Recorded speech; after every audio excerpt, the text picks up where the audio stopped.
país precisa de paz y de unión. Brasil necesita paz y unidad. Es el mensaje de Lula da Silva tras ganar las elecciones por la mínima. El candidato izquierdista volverá al poder 12 años después de haber dejado la presidencia y tras haber pasado más de un año y medio en la cárcel. Lula presidente. Bueno, para entender lo que está ocurriendo en Brasil, permítanme compartir algunas reflexiones del profesor de la Universidad de Río, Rodrigo Nunes, tras la primera vuelta del mes pasado. Creo que son muy actuales. Aunque debamos considerar el resultado como una victoria de la izquierda, se trata de una demostración de pujanza del bolsonarismo. Esto prueba que el bolsonarismo seguirá siendo una fuerza política importante durante bastante tiempo. Debe comprenderse el bolsonarismo como la convergencia de un conjunto de elementos preexistentes que ya estaban bastante diseminados por diferentes sectores de la sociedad brasileña: militarismo, antiintelectualismo, emprendimiento, conservadurismo social, el discurso anticorrupción, libertad de mercado y anticomunismo, y que encuentran identidad y dirección política por primera vez en la campaña presidencial del 2018. Bolsonaro es más un catalizador que un demiurgo. Que sea él u otro es relativamente contingente, por eso se puede imaginar un bolsonarismo más allá de Bolsonaro. El primer sector que Bolsonaro conquistó fue el 10 o el 12% más rico de la población, lo que en un país de clase media muy pequeña como Brasil reúne desde gente que posee islas y helicópteros a gente que tiene una buena renta, pero que carece de activos financieros o de capital cultural y social. A estos últimos no les fue mal durante los gobiernos del PT, pero vieron a los más ricos volverse mucho más ricos y a los más pobres volverse un poco menos pobres y empezar, por lo tanto, a amenazar sus marcadores de estatus social. Este sector combina ideas de emprendimiento y meritocracia y una experiencia de relativo fracaso o inseguridad y, por lo tanto, también mucho resentimiento. Como este resentimiento no logra identificar las condiciones estructurales del fracaso o de la inseguridad, porque las únicas explicaciones admitidas tienen que ver con el esfuerzo individual, entonces buscan identificar quiénes son los que están recibiendo ayudas indebidas para que yo no consiga lo que merezco. En esta brecha entra el discurso de la extrema derecha para decir que el problema es básicamente un establishment de izquierdas que le quita derechos a algunos para darle privilegios a otros: los pobres, los indígenas, los negros, las mujeres, los colectivos LGTBI. El corazón del voto de identificación con Bolsonaro está exactamente ahí, y no me parece que este sea un análisis que se aplique únicamente a Brasil. Mi amigo Pablo Gentili ha escrito en Twitter que han derrotado a Bolsonaro, pero que ahora toca derrotar al bolsonarismo. Hoy en La Base hablamos de Brasil. Bienvenidas y bienvenidos.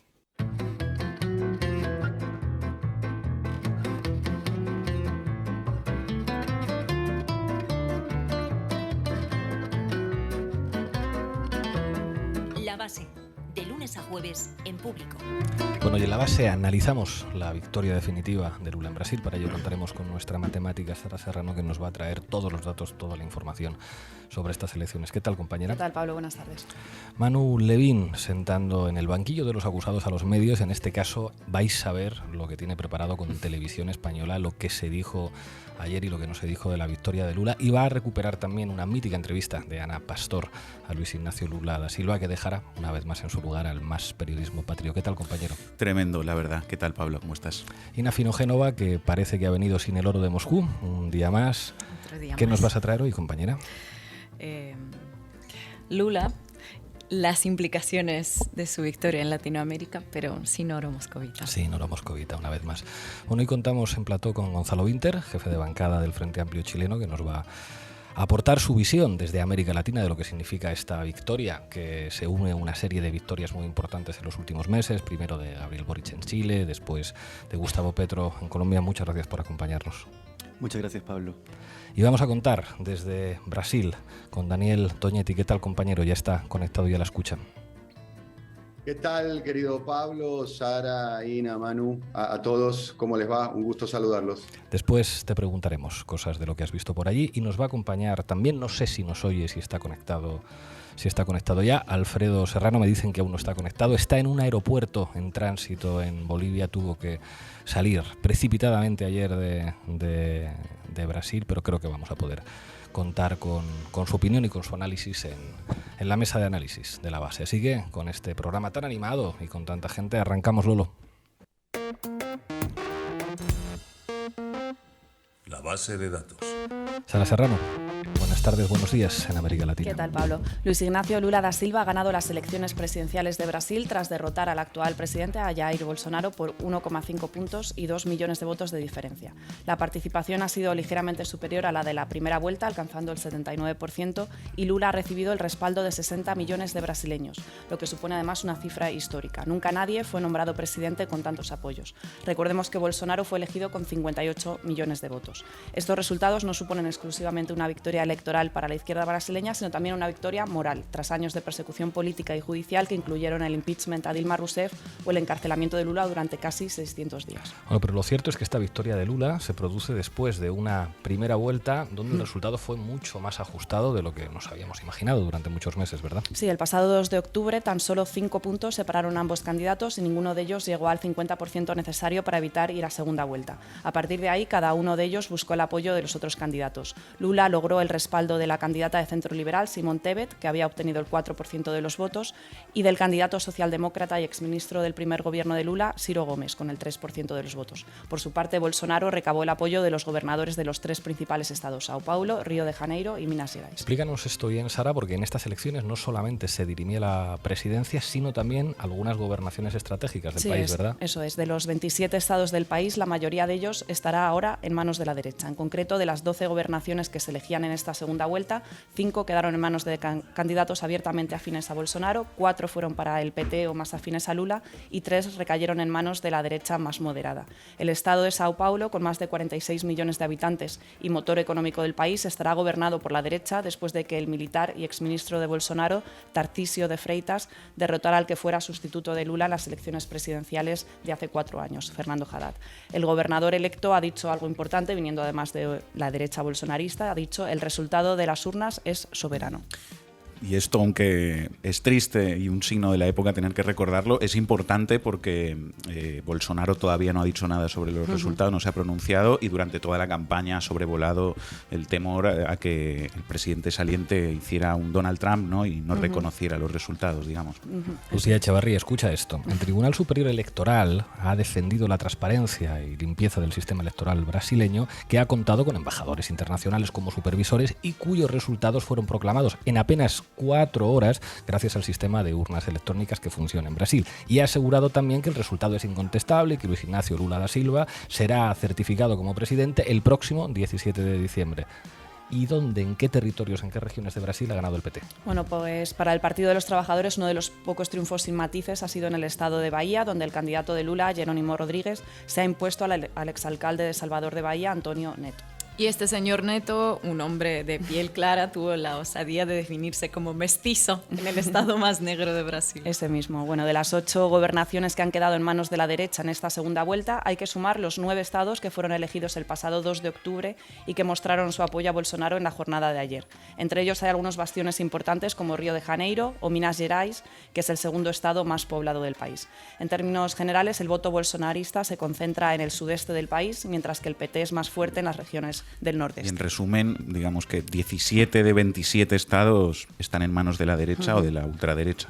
O sea que Lula, como presidente del país, tendrá un fuerte contrapeso regional, con la mayoría de las gobernaciones en manos de la derecha. Sí, bueno, pero tampoco es exclusivamente regional el contrapeso que va a tener Lula. Tal y como comentábamos en programas anteriores, la derecha controla también el poder legislativo. El Partido Liberal de Jair Bolsonaro tendrá la mayor bancada en la Cámara de los Diputados, en concreto 99 escaños, frente a los 80 del PT. La Cámara Baja tiene 513 escaños, pero para Lula será casi imposible construir una mayoría, ya que entre las decenas de partidos con representación, la mayor parte son de derechas o de extrema derecha. Y en el Senado, que renovaba también un tercio de su composición, el partido de Bolsonaro también es el que acumula mayor representación. Tendrá 14 de 81 asientos frente a los 9 del PT. Detrás de la bancada bolsonarista está el bloque social representado por las 3B, Biblia, Bala y Buey, es decir, la todopoderosa Iglesia Evangélica, los militares y nostálgicos de la dictadura y la agroindustria. Y a esto hay que sumarle también el respaldo que tiene Bolsonaro por parte de los principales medios de comunicación antipetistas y un sector mayoritario también dentro de la judicatura. Bueno, nadie dijo que gobernar fuera fácil y ya sabemos que estar en el gobierno no es estar en el poder. Lula va a tener un parlamento enormemente fragmentado y sobre todo va a tener un bloque bolsonarista que va más allá de la representación política frente a él. Bueno, ¿con qué programa se ha presentado a las elecciones y qué programa se supone que tiene que aplicar? Bueno, en líneas generales, el programa con el que Lula ha ganado las elecciones busca fortalecer el rol del Estado, frenar las privatizaciones y subir los impuestos. En el plano económico propone ajustar los salarios a la inflación, reindustrializar Brasil, ajustar los precios de los combustibles de acuerdo a los costes nacionales y revertir las privatizaciones de empresas como Correos y Electrobras. En materia fiscal, Lula defiende un sistema tributario progresivo y menos basado en los impuestos indirectos, que son a fin de cuentas los que más afectan a las rentas más bajas. Eliminará el impuesto sobre la renta a las personas que cobren menos de 5 salarios mínimos y al mismo tiempo aumentará los impuestos a las grandes fortunas y perseguirá la evasión fiscal. En política social y frente al programa Auxilio Brasil de Bolsonaro, Lula propone avanzar hacia una renta básica universal para cada ciudadano. Su programa contempla además proteger a la población afrodescendiente con cuotas en las instituciones educativas y en los trabajos dependientes del Estado y garantizar la posesión de las tierras de la población indígena, luchando contra la deforestación de la Amazonía. Y en política exterior, Lula ha anunciado su intención de recuperar las estructuras de integración regional y de países emergentes que impulsó durante su segundo mandato, como es el caso de Mercosur, UNASUR o los BRICS. Sí, Brasil además tendrá que definir su posición respecto a la guerra de Ucrania y ver cómo se posiciona en el conflicto que involucra a sus principales socios comerciales, Estados Unidos, China y Rusia también. Esto es muy interesante porque además presenta el nuevo tono progresista en términos geopolíticos de América Latina. A lo que ya representaba México y Bolivia se han sumado en los últimos meses Chile, Colombia y Brasil. Estamos hablando de las principales economías de la región latinoamericana, digamos, gestionadas por gobiernos de izquierdas. Como decía antes, es verdad que tener el gobierno no es tener el poder, pero es un punto de partida imprescindible. Gracias, Sara. A ti. La Base, con Pablo Iglesias, Sara Serrano, Manu Levín e Ina Afinogenova. Manu Levín, prepara la Six Hour. Os cuento, mete cabecera, Lolo. Titulares al banquillo. Bueno, y la victoria de Lula está en casi todas las portadas y todas las escaletas de los principales medios de comunicación. Yo os voy a poner brevemente, si os parece, algunos ejemplos representativos de las 4 distintas posiciones mediáticas fundamentales que podemos encontrar en los medios españoles sobre los resultados electorales en Brasil y en general sobre la figura de Lula y de Bolsonaro. Es la posición de los diarios digitales de izquierda, la de la derecha mediática, la de la televisión pública y la de la progresía del es muy burdo, pero vamos con ello, que es para echarle de comer aparte. Pues nada, empecemos con los digitales de izquierdas. Los digitales de izquierdas podemos decir que saludan la victoria de Lula en Brasil. Fijaos, por ejemplo, Diario Público, algunos titulares que están en la web. Lula da Silva gana las elecciones en un Brasil dividido. El presidente de la Cámara Baja, aliado de Bolsonaro, reconoce la victoria de Lula. Sánchez, Petro o Cristina Fernández felicitan a Lula por su victoria. Lula promete restablecer la paz en Brasil tras ganar las elecciones. Fotogalería, las celebraciones en Brasil por el triunfo de Lula. Y un análisis en profundidad. Lula da Silva, el líder renacido al rescate de Brasil. Lula se ha impuesto este domingo al ultraderechista Bolsonaro y regresa a la presidencia. Con su carisma intacto, el candidato del Partido de los Trabajadores es el único político capaz de acabar con la degradación política, social y medioambiental de Brasil bajo la etapa del ultraderechista. Y un ejemplo más os pongo de otro digital de izquierda, El Salto. Lula gana a Bolsonaro en un escenario de difícil gobernabilidad. Brasil ha conseguido arrinconar al fascismo en la presidencia por los pelos. La verdad es que me gusta este titular del Salto. Brasil ha logrado arrinconar al fascismo. ¿Pero qué dice la derecha mediática? Pues el ejemplo más claro de la línea de la derecha está, creo yo, en la portada de La Razón. Fijaos. Lula gana por la mínima y regresa al poder tras 12 años. Tras un recuento de infarto, el candidato izquierdista Lula da Silva se proclamó vencedor de las elecciones presidenciales tras derrotar al actual mandatario Jair Bolsonaro. Ya veis que Lula es izquierdista y Bolsonaro es el actual mandatario. No sabemos de qué tendencia. Centro-derecha, como Meloni. Como Meloni, ¿no? De centro-derecha, de centro-centrado, puede ser.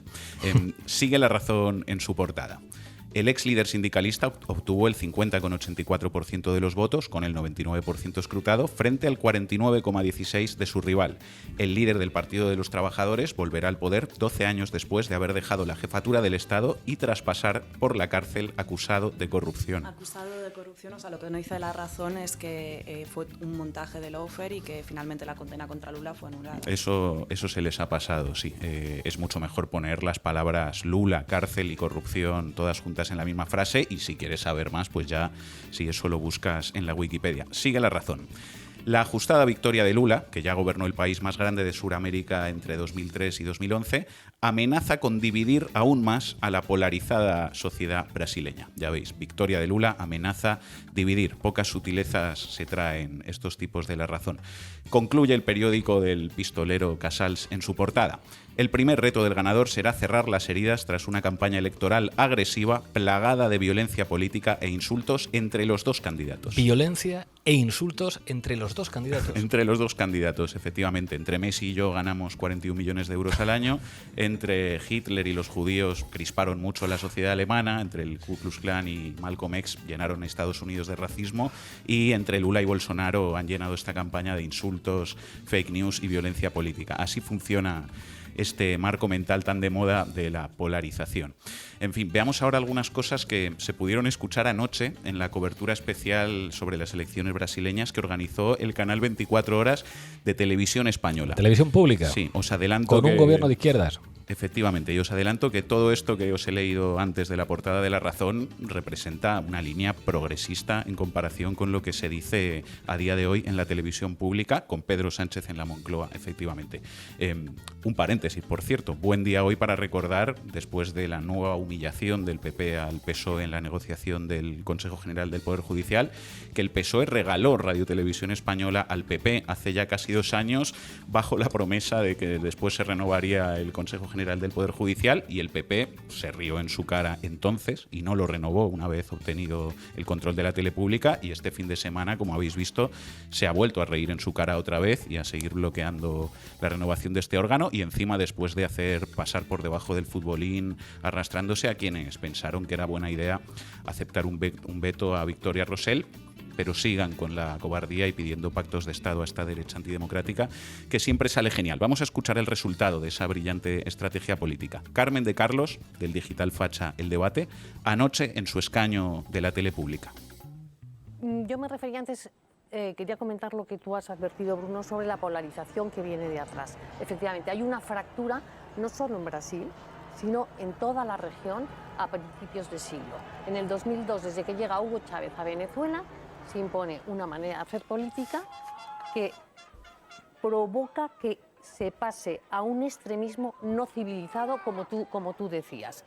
Llega Hugo Chávez, después 2003 Néstor Kirchner y Cristina Fernández de Kirchner, llega Evo Morales, llega Rafael Correa, llega lo que se llama el eje bolivariano, esos movimientos donde la manera de hacer política es una manera que es llevar a la sociedad a un punto de tensión en el que el enfrentamiento y la fractura social sea irreconciliable, y los modos y la forma de hacerlo es con tensión y con violencia, y se ha mantenido hasta ahora, y es verdad que todos han sacado rédito de eso, tanto por un lado y por el otro, pero yo creo que eso hay que empezar a entenderlo como un fenómeno que parte con el chavismo, con influencia del régimen de los Castro, que no podemos perder de vista, y se produce ese efecto dominó, pero que está preparado y que les ha dado resultado. Y ahora mismo, si se confirma, como parece confirmarse, que gana Lula, el mapa colorado que decías, efectivamente está ahí. Y eso es un balón de oxígeno para Nicolás Maduro brutal, por quien no olvidemos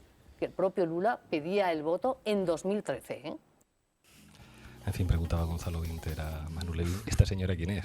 A mí me recuerda a muchas señoras que aparecen en la tele de Chile también, parece que están todos cortados por el mismo patrón. A mí me ha gustado mucho lo de extremismo no civilizado, porque luego hay un extremismo civilizado, Meloni, Donald Trump, Bolsonaro, eso es extremismo civilizado. Bueno, el día que los brasileños echan a un fascista del gobierno, en tu televisión pública te cuentan que la polarización viene del eje bolivariano. Les ha faltado hablar de ETA y de mi piscina. Efectivamente, ya veis que no hace falta que esté Inda en el plató para que Televisión Española suene indistinguible de OK Diario. Y esperad que hay más, que siguió Carmen de Carlos. En cuanto a que el mapa se tiñe de color rojo, es verdad. Eso es una satisfacción para el movimiento bolivariano, pero es una preocupación para los defensores de los derechos humanos y de las libertades. Nicaragua con Daniel Ortega, Venezuela con con Nicolás Maduro, Cuba como está, esa Bolivia, entre comillas, con Luis Arce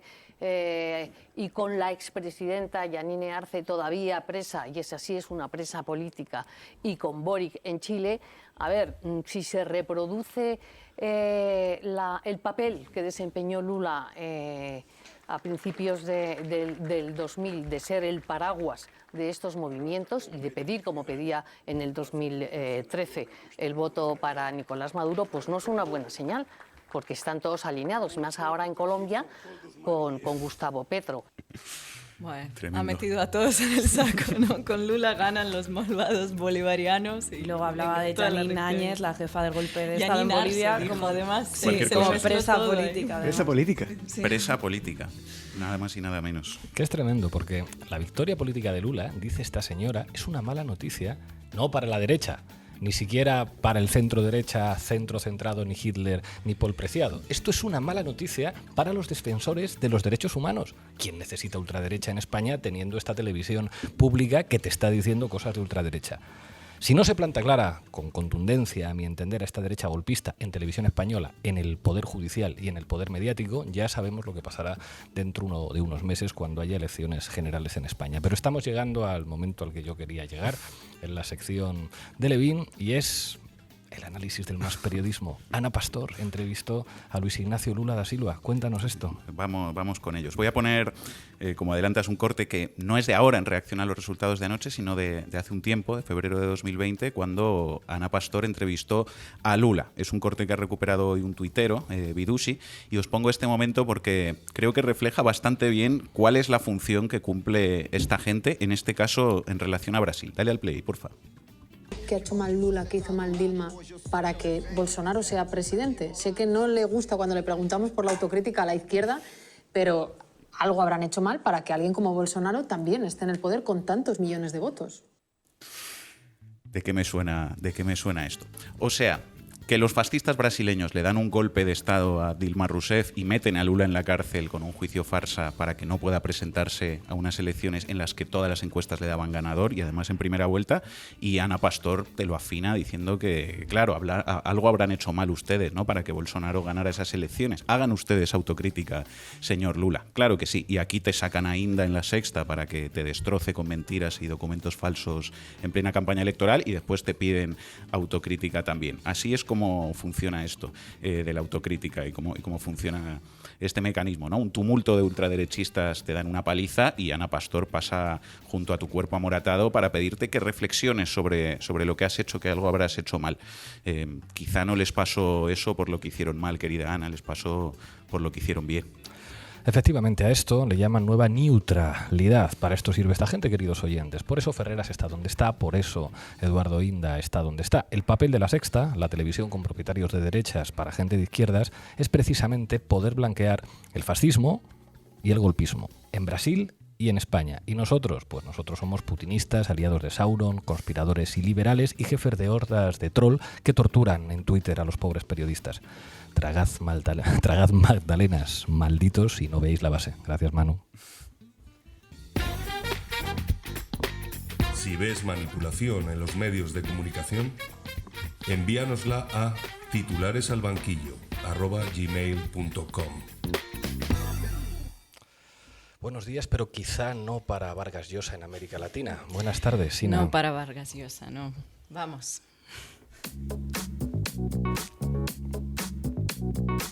¿A qué me invitan? El análisis internacional de Ina Afinogenova. Mal día para Mario Vargas Llosa, para las cloacas judiciales y mediáticas y toda la internacional facha en la que Bolsonaro ha sido un elemento importante.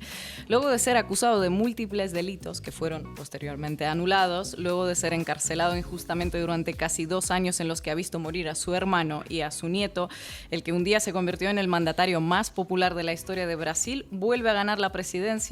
Y esto es histórico para Brasil, pero no solo para Brasil, también para Latinoamérica y para el mundo. ¿Cuáles son los desafíos? tenemos de Brasil, Lina? Bueno, Lula ya avisó que este sería un gobierno de un único mandato, es decir, hablamos de 4 años y 4 años dan para lo que dan, pero ya marcó algunas prioridades de su gobierno de aquí a 2026. Primero y lo más urgente, acabar con el hambre. Bueno, recordemos que con Bolsonaro el país, que es además de uno de los principales productores de alimentos del mundo, regresó al mapa del hambre de Naciones Unidas después de haber estado fuera casi 8 años. Exacto. Ahora mismo, según la FAO, más de 60 millones de brasileños viven alguna situación de inseguridad alimentaria, comen una vez al día, en el mejor de los casos. En una entrevista que le han hecho en campaña, dijo Lula entre lágrimas que era algo inconcebible que en una potencia agropecuaria tantísima gente pase hambre. También dijo que su gobierno sería un gobierno más de coalición, no un gobierno del PT. Gobernaré para 215 millones de brasileños. Somos un país, un pueblo. Hay que bajar las armas. El pueblo está cansado de ver al otro como enemigo. Bueno, un discurso loable y un auténtico desafío en un contexto en el que 58 millones de personas en Brasil han votado a Bolsonaro y con un parlamento opositor. Sí. Bueno, tras el anuncio de su victoria, habló también de que su gobierno retomaría la protección de la selva amazónica. Este es otro desastre que deja la gestión de Bolsonaro. Durante estos últimos 4 años, la deforestación de la Amazonía ha batido récords en beneficio de las corporaciones extractivistas, madereras, en fin, grandes capitales. Bueno, todo esto tiene lógicamente implicaciones internas para Brasil, pero, como decía Sina, esto también tiene una enorme trascendencia y potencialidades transformadoras, no solamente para la región latinoamericana, sino para todo el mundo. ¿Puedes explicar esto? Bueno, uno de los sellos de sus gobiernos anteriores, más allá de las políticas sociales, ha sido la política exterior, especialmente de desarrollo e integración sudamericana. Brasil con Lula fue potencia internacional y esta noche avisó en su discurso que Brasil ha vuelto, que no puede seguir relegado al papel de paria mundial. La presidencia de Lula, por lo tanto, podría potenciar a toda la región, darle un paraguas a toda Latinoamérica para tener más poder en la negociación. A solas es más complicado, no es lo mismo solo México, solo Colombia, solo Argentina, que México, Colombia, Argentina, Cuba, Venezuela, Brasil, Honduras, todos juntos. Ya en campaña Lula hizo una propuesta que a mí me parece muy interesante, que es la de crear una moneda única suramericana, el SUR, incluso propuso ese nombre, bueno, que serviría para librarse de la dependencia del dólar y para combatir la inflación. Vamos a ver si va a ser posible esto en 4 años, pero desde luego sería un factor estabilizador muy importante, sobre todo para países como Argentina, que baten récords de inflación y tienen tremenda escasez de divisas. La salida de Bolsonaro es simbólica también para la región porque se trataba del último integrante aún en funciones del ya muerto Grupo de Lima, fundado con el único objetivo de sacar a Nicolás Maduro del poder y colocar a Juan Guaidó, al que ahora no saben cómo desechar. En estas horas se está viralizando una fotografía en la que aparecen los líderes del otrora importante y ahora inexistente organismo juntos, tachados todos, ahí están, el expresidente de Ecuador, Lenín Moreno, el colombiano Iván Duque, Sebastián Piñera, Mauricio Macri y finalmente Jair Bolsonaro. Bueno, es una buena ilustración del camino que ha transitado América Latina en los últimos años. Hay un hartazgo popular evidente respecto a las políticas neoliberales serviles a Washington, que en muy poquitos años han dado lugar a golpes de Estado, a intentos de magnicidio, a la aparición de presidentes títeres, y parece que esto se está traduciendo en un apoyo a gobiernos que podríamos llamar genéricamente progresistas. Y sí, bueno, como dije, Latinoamérica tendrá ahora más poder para negociar al sumar en sus filas a una figura tan importante a nivel internacional como Lula. Si se apuesta al multilateralismo, como prometió Lula, tendrán un papel clave en la construcción del nuevo orden global del que todos estamos hablando en estos últimos meses. A nivel económico, hasta podrían sacar beneficios de este contexto geopolítico de competencia entre Estados Unidos y China, convirtiéndose en un polo importante de inversiones, proyectos de infraestructura, tecnología, comercio, etc. A nivel diplomático, con Brasil de regreso en el tablero, estamos hablando de una región que podría ser decisiva para la resolución pacífica del conflicto que nos tiene a todos en vilo. Ni Rusia, ni Estados Unidos, ni Europa ahora mismo parecen estar dispuestos a buscar una salida negociada a esta guerra. AMLO ya hizo un intento pacificador proponiendo un plan de cese de hostilidades que fue rechazado por Kiev al considerarlo favorable a Rusia. La voz de Lula podría tener un peso determinante. Al inicio de la guerra, Lula condenó la invasión rusa, pero dijo que si Zelensky quisiera paz, la estaría negociando, con lo cual Zelensky quiso la guerra y es tan culpable como Putin, según Lula. Unas declaraciones que enseguida lo catapultaron al Olimpo de los pro-Putin Putin y la izquierda Isengard, donde tú llevas un rato ya y bueno, todos nosotros. Fijaos que lo que está diciendo Ina es exactamente así. En aquel contexto, cuando Lula hizo esas declaraciones diciendo el responsable es Putin, pero Zelensky no es ningún santo y tiene su parte de responsabilidad, entonces La Vanguardia hizo un titular en la que habló de el brasileño Lula, echa la culpa a Zelensky. Entonces ya no era ni siquiera expresidente. Claro, si para La Vanguardia dejas de asumir la disciplina de la OTAN, entonces, bueno, pues eres putinista aquí y en Sao Paulo. Y más allá de la desfachatez, ¿no?, de reducir al brasileño Lula a etiquetas, una de las cosas por las que dice Lula que va a abogar durante estos años es por integrar a más miembros en el Consejo de Seguridad de la ONU y, ojo, acabar con el derecho a veto. Algo que a Rusia le perjudica muchísimo, a Rusia, a China, a Estados Unidos, entre otros que tienen derecho a veto. Es decir, Lula tiene una visión totalmente independiente de todas esas corrientes actuales, de otras potencias globales o regionales, y a la vez tiene un poder integrador muy fuerte a nivel internacional y una credibilidad, si quieres, para hablar tanto con Latinoamérica como con Europa, con China, con África, con Estados Unidos. Su victoria es una gran oportunidad para la región, que no quita que haya que tener el ojo puesto en el bolsonarismo, que se mostró muy fuerte y consolidado, en el fascismo representado por Milei, que parece ganar terreno en Argentina, y sobre todo en un posible regreso de Trump al poder en Estados Unidos. Así es. Gracias, compañera. La Base, con Pablo Iglesias, Sara Serrano, Manu Levín e Ina Afinogenova. Estamos en mesa de análisis, conectamos con Sao Paulo, ahí está Daniel Toñetti, que viene de Río de Janeiro. Queremos preguntarte tu análisis sobre el terreno, compañero. ¿Qué tal, querido Pablo? Un saludo para todos. Primero, fue una noche de festejo, hay que decir, después de 4 años de bolsonarismo que tuvieron ayer el día final. Así que después del trabajo que hicimos, nos fuimos a la Paulista, trío eléctrico, frente a la sede de lo que es el MASPI, sobre la avenida Paulista, un lugar muy emblemático, y la alegría del pueblo brasilero, abrazándose, llorando. Acá yo quiero destacar varias cuestiones. Primero, como la primera vez que conversamos, Pablo, la figura de Lula es una figura universal, de escala global. Se presentó por primera vez en el año 89, es el primer brasilero en ser 3 veces electo presidente, y en el medio, como bien lo contaba Ina más temprano, tuvo 580 días de persecución. Eso es una cosa para mí para destacar, no dejar de costado. Segundo, es Bolsonaro, es el primer presidente brasilero que intenta la reelección y no puede. Es otra cuestión a tener en cuenta en las derechas en la región. Le pasó a Macri peor, ni siquiera pudo pasar la primera vuelta, ni siquiera llegar al balotaje.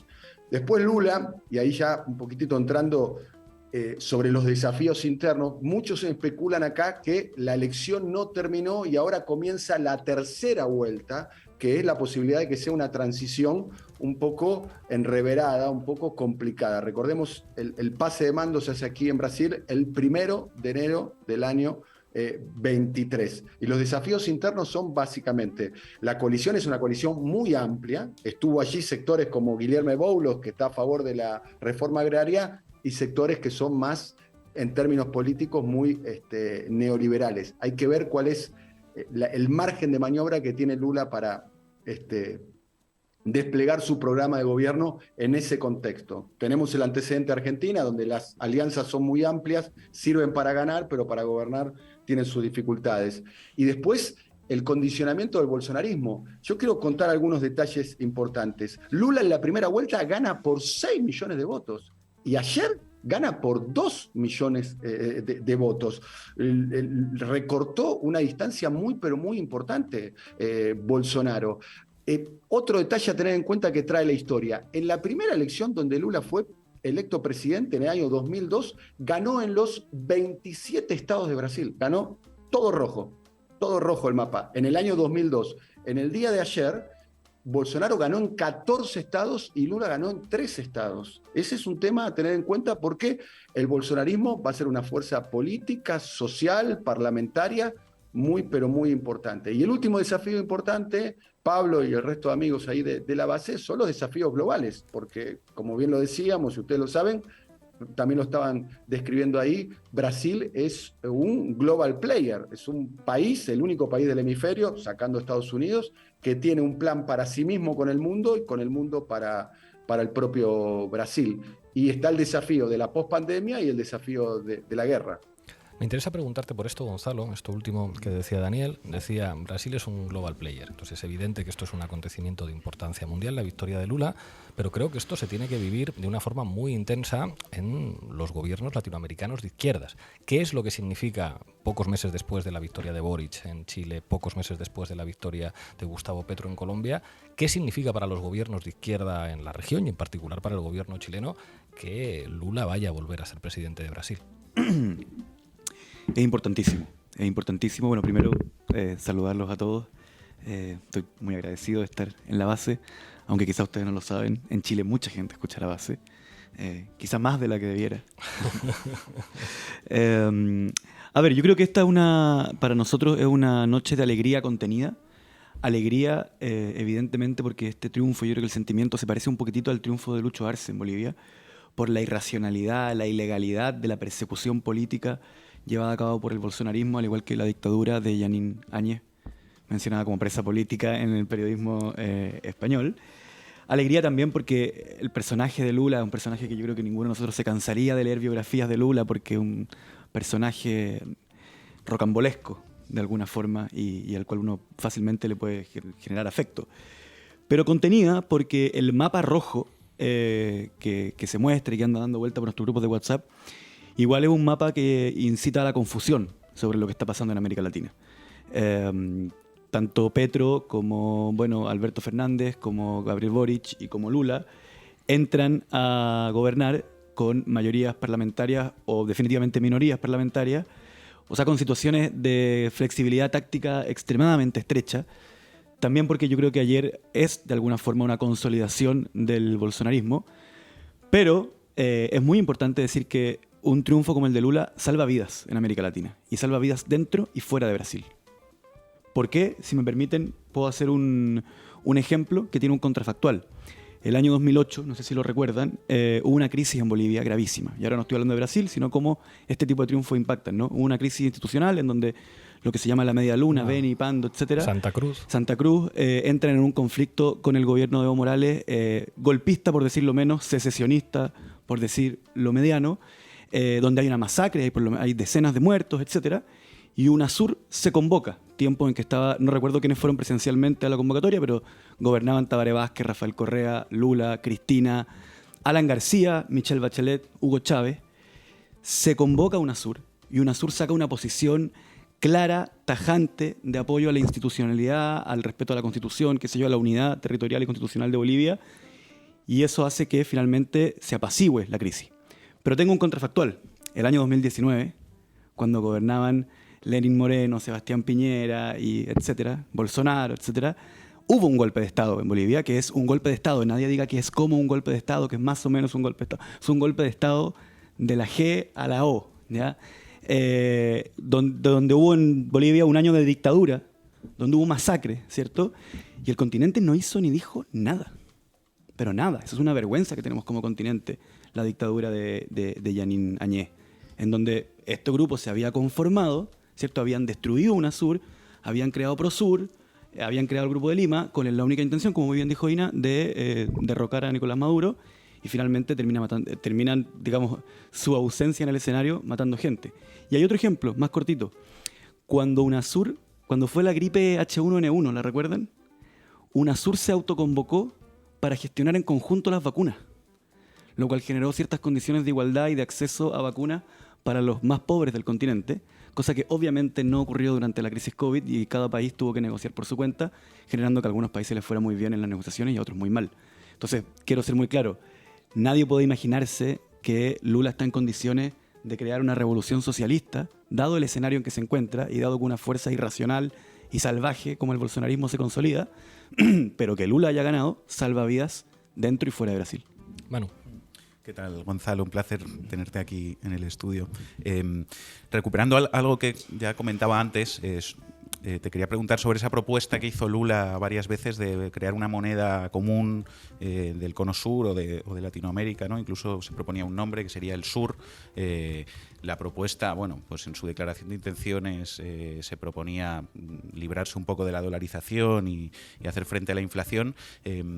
Yo me temo que es muy difícil que eso salga adelante y que va a tener muchas resistencias, pero te quería preguntar también desde esa perspectiva regional, ¿cómo ven desde Chile una propuesta de ese tipo? ¿Qué recorrido le ven?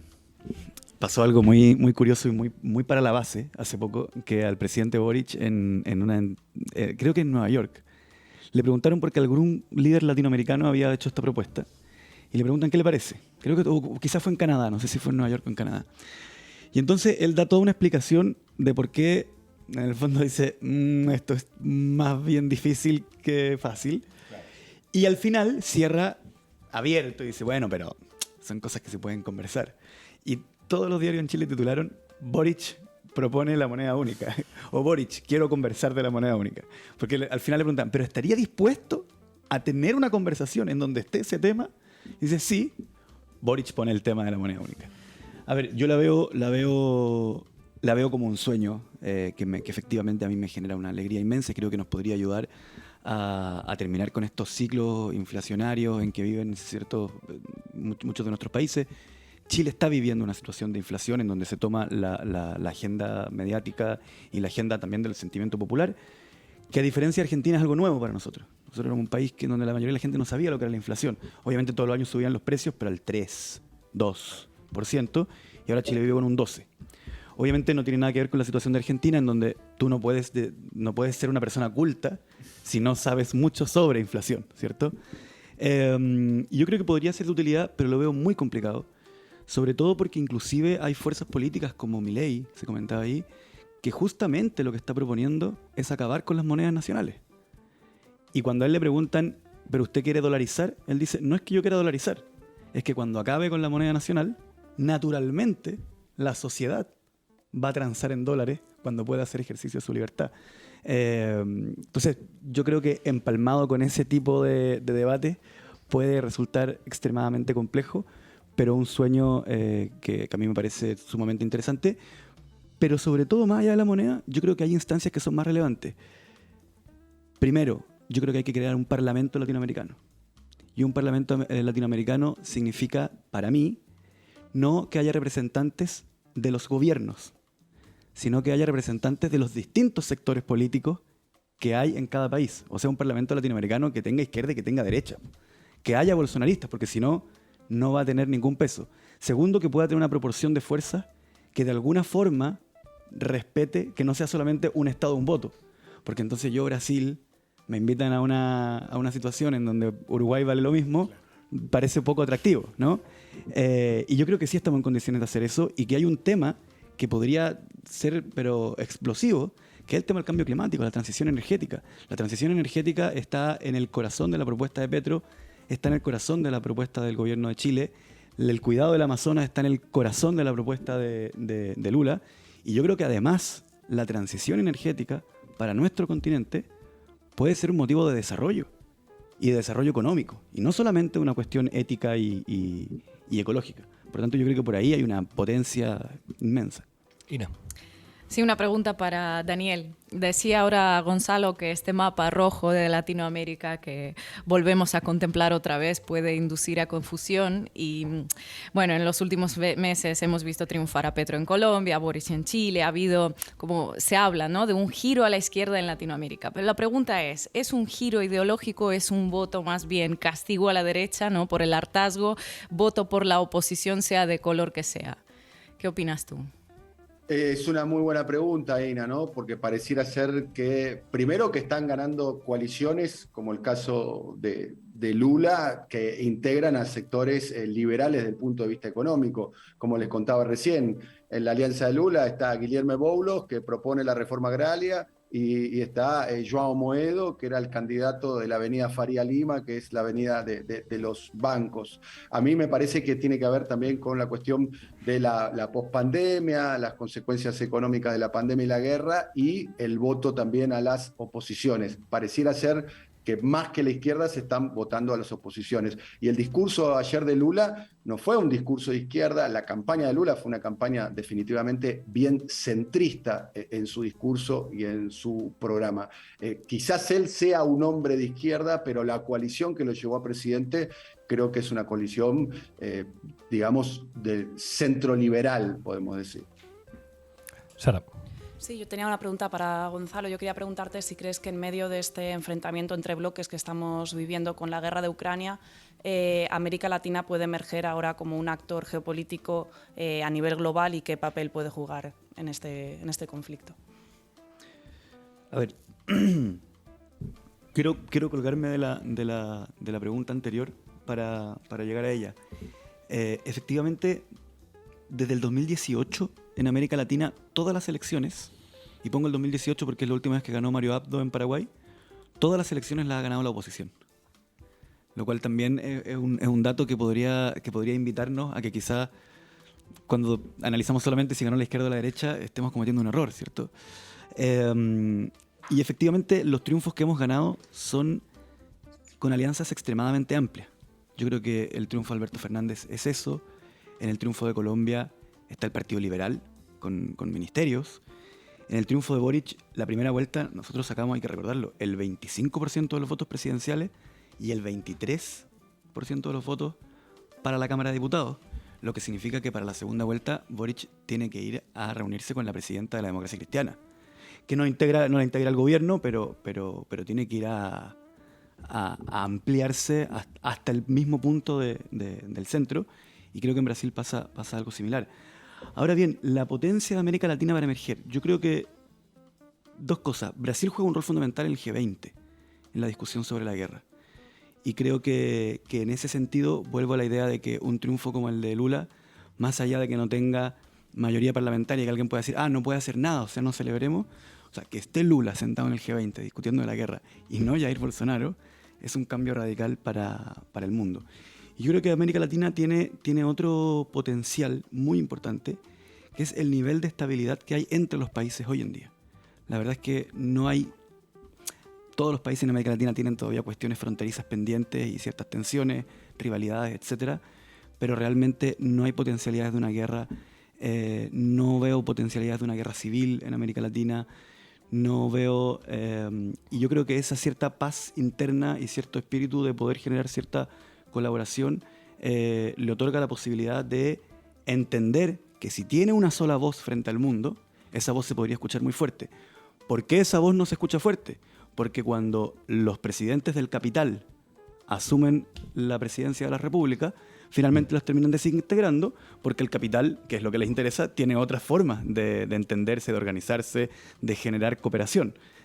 Piñera con Bernardo Lasso no necesitan que exista UNASUR para poder coordinarse, porque para eso existe el capital financiero mundial, ¿cierto?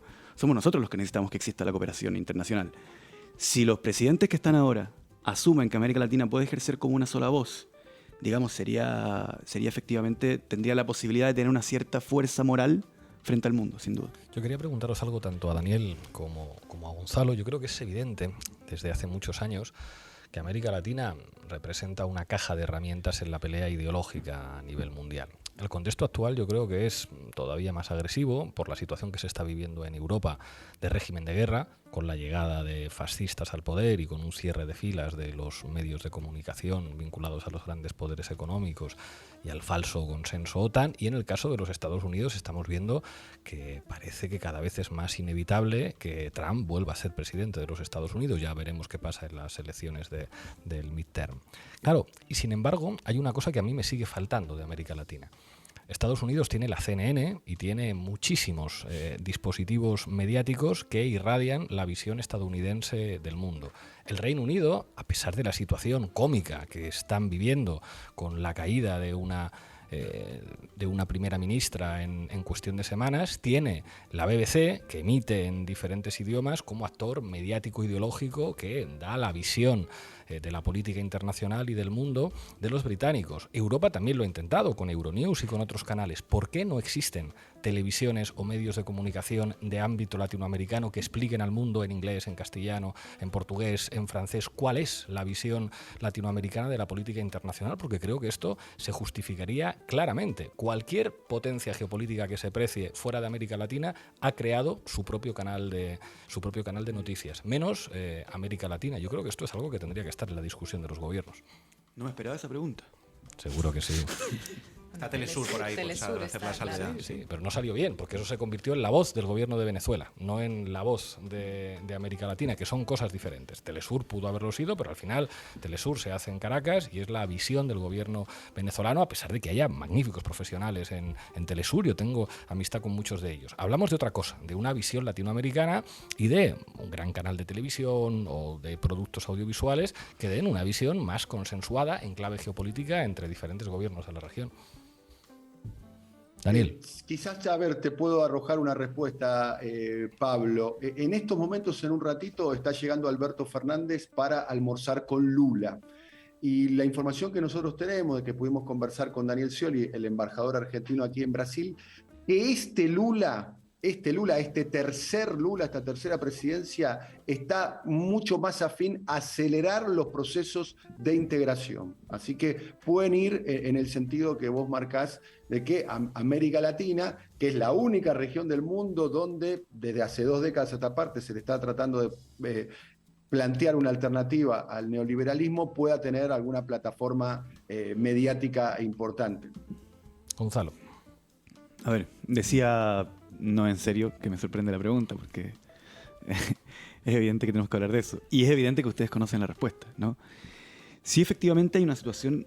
Voy a hablar por mi país porque no me atrevería a hablar de... No tengo las herramientas para saber cómo se dan estas discusiones en la cotidianidad en otros sectores de América Latina, pero en Chile es muy impresionante cómo uno puede hablar libremente, no libremente, pero de armar partidos de izquierda, de postular a las elecciones siendo de izquierda, de que haya ministros comunistas, se puede eso, puede haber alcaldes comunistas, se puede. Lo que no puede haber es una televisión de izquierda. Pero uno puede hablar de subir los impuestos. Hemos hablado, tenemos un proyecto de ley presentado y aprobado en la Cámara de Diputados para impuestos a las grandes fortunas. Hemos hablado de subir el royalty, o sea, el impuesto específico a la minería del cobre. Pero cuando tú dices que resulta que en realidad el derecho a la libertad de expresión en Chile es solamente un derecho que lo pueden ejercer los multimillonarios capaces de comprar un medio de comunicación, y que la mayoría de los medios de comunicación masiva, y me refiero a los 2 grandes conglomerados mediáticos que tienen prensa impresa, y los 2 canales privados que no son CNN y el estatal, ¿cierto? Que son Mega, que es de Bedia, no sé cómo se pronuncia, pero que es un grupo mexicano, y el Canal 13, que es del grupo Luxich, que es el dueño de Chile. Tú dices que es algo fascinante. Si tú divides la sociedad chilena en 10 deciles ideológicos, los 2 conglomerados mediáticos importantes y los 2 canales que no son CNN y el estatal están en el 9 o 10. No están en el 4 o 5, no están como alguien diría cargaditos. No están cargaditos. Están a la derecha de la derecha, ¿ya? O sea, lo digo con toda claridad y legítimo. Cada uno puede tener su línea editorial, qué sé yo. Yo no pretendo meterme en la línea editorial de esos medios. Pero ¿cómo no va a ser un tema de conversación que todos los periódicos que uno puede encontrar en un kiosco en Chile estén a la derecha de la derecha? O sea, de la derecha que está en el Congreso, ¿no? Y cuando uno pone ese tema, es un tema tabú. Es un tema que pone más nervioso a la gente que insisto, que haya comunistas en el poder, lo pone inclusive más nervioso que se hable de este tema. Yo creo que este momento de integración que se viene es un espaldarazo para poder generar ese tipo de condiciones, para poder también tener una conversación honesta con sectores del empresariado, para que puedan, ¿cierto?, tener un trato con estos gobiernos que permita también que podamos existir y que sea posible que gobernemos. Gonzalo Vilter, Daniel Toñete, muchísimas gracias por acompañarnos hoy en La Base. Llegamos al final del programa. Recordad que enseguida, en cuanto termine la emisión de La Base, llega nueva temporada, el programa de Anita Fuentes, en el que hoy nos va a hablar de Dahmer, una serie que habla de la explotación de las tragedias por parte de las grandes plataformas de streaming. Hoy vamos a terminar con un temazo de Flora Purim, Samba do Carioca. Vamos, Carioca, sal de tu sueño despacio, el día se acerca y el sol está a punto de salir. Hasta el miércoles.